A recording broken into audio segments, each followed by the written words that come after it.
कोई नहीं जा रहा। हाथ उठा के बताइए कौन कौन शंकर जी के विवाह में जा रहा है।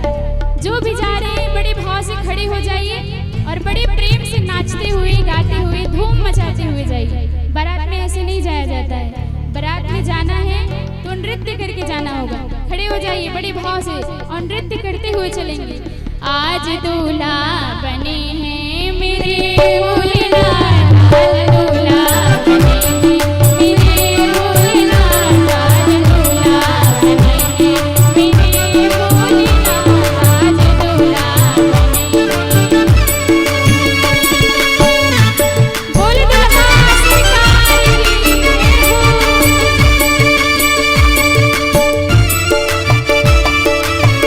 दोनों हाथ उठा के बड़े भाव से गाते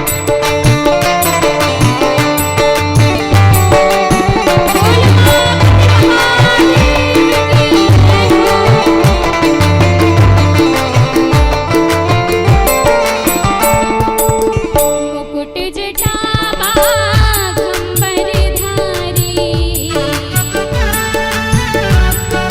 हमारे शंकर भगवान की जो छवि है वो कैसी बताएगी। ओ मुकुट जटावा घंबरधारी, मुकुट जटावा घंबरधारी, गिरिजापति की छवि अति न्यारी, गिरिजापति की छवि अति न्यारी।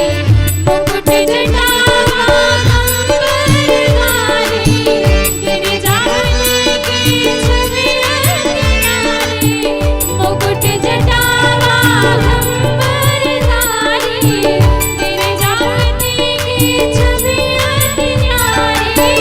गौरा के सजनवा,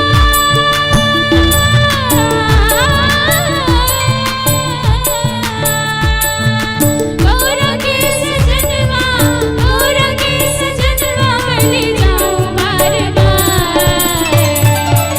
और भजन की अंतिम लाइन है बड़े धूम मचाते हुए सभी लोग दोनों हाथ उठा के बड़े भाव से गाएंगे। भोलेनाथ आज दूल्हा बने मेरे भोलेनाथ, आज दूल्हा बने मेरे भोलेनाथ, आज दूल्हा बने मेरे भोलेनाथ, आज दूल्हा बने